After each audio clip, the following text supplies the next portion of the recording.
video នេះផងដែរគឺខ្ញុំបានថតកាលពីថ្ងៃដែលខ្ញុំទៅ check up សុខភាពហើយ video ដែលខ្ញុំកំពុងថតហ្នឹងគឺខ្ញុំបាន check up សុខភាពរួចហើយបាទខ្ញុំមកញ៉ាំដូចជា cherry ក្លុកជាមួយនឹង Ovaltine មិនដឹងកាហ្វេមិនដឹងទេខ្ញុំភ្លេចបាត់ទៅហើយខ្ញុំចង់ចែករំលែកទៅដល់បងប្អូនទាំងអស់គ្នាអំពីការថែទាំសុខភាព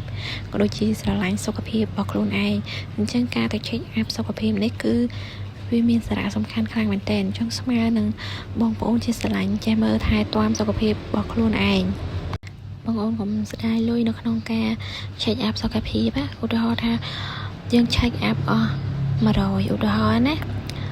ប៉ុន្តែការ check up ហ្នឹងមានទៅតាមប្រភេទដែលយើងចង់ដឹងអញ្ចឹងទៅអញ្ចឹងតម្លៃគឺវាខុសគ្នាទៅតាមហ្នឹងយកដល់ថាបងប្អូន check up អស់100ប៉ុន្តែនៅពេលដែលបងប្អូនឈឺបងប្អូនអត់បានដល់តាមដានត្រួតពិនិត្យសុខភាពខ្លួនឯងអញ្ចឹងណាពេលដែលបងប្អូនឈឺវាលើសអា100ហ្នឹងទៀតអញ្ចឹងយើង check up ដើម្បីអីចា check up ដើម្បីយើងដឹងថាសុខភាពយើងបែបណាល្អឬមួយក៏មានបញ្ហាអីតែបើសិនជាមានបញ្ហាអញ្ចឹងបើមានបញ្ហាតិចតួចយើងអាចព្យាបាលទាន់ពេលអញ្ចឹងថាវិការក៏វាអស់តិចទៅតាមហ្នឹងដែរឬក៏យើងអាចព្យាបាលទៅតាមកលៈទេសៈទាន់ពេលវេលាប៉ុន្តែបើបងប្អូនអត់ដែល check up ទេដឹងថាស្ថានភាពនៅក្នុងខ្លួនសុខភាពរបស់ខ្លួនឯងមិនអីមិនចឹងទៅពេលចាំតែមានជំងឺមួយចេញមកធ្វើទុកខ្លាំង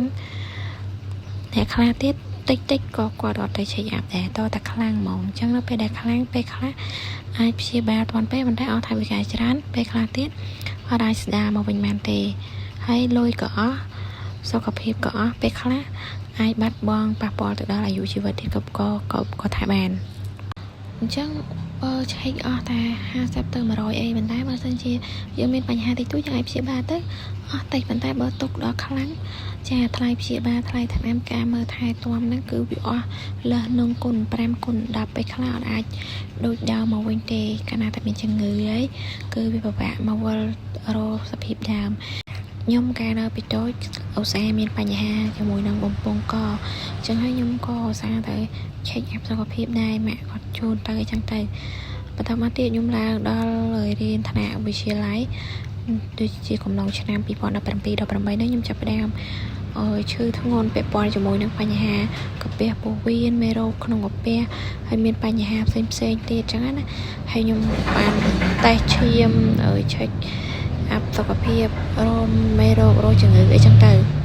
អញ្ចឹងតាំងពីពេលហ្នឹងមកគឺខ្ញុំចេះស្រឡាញ់សុខភាពខ្លួនឯងហើយខ្ញុំឧស្សាហ៍ទៅ check មែនតើហ្មងមួយឆ្នាំហ្នឹងអាចថាយ៉ាងអត់ណាក៏ម្ដងដែរប៉ុន្តែពេលច្រើនហ្មងចាប់ពី2ដងឡើងទៅហើយខ្ញុំតែងតែតាមដានសុខភាពខ្លួនឯងទៅលើផ្នែកផ្សេងនៃរាងកាយអញ្ចឹងយើងសង្ស័យកន្លែងណាដែលអត់ស្រួលឬក៏យើងចង់បង្ការអីទុកមុនអញ្ចឹងយើងត្រូវតែ check up ហើយយើងត្រូវការពីយើងត្រូវចេះថែរក្សាពាក់ព័ន្ធជាមួយនឹងរបបអាហារអីផ្សេងកុំចាំតែដល់ឈឺហើយបានទៅរកពេទ្យដែរអញ្ចឹងពិបាកមែនទែនពេទ្យក៏ពិបាកជួយដែរ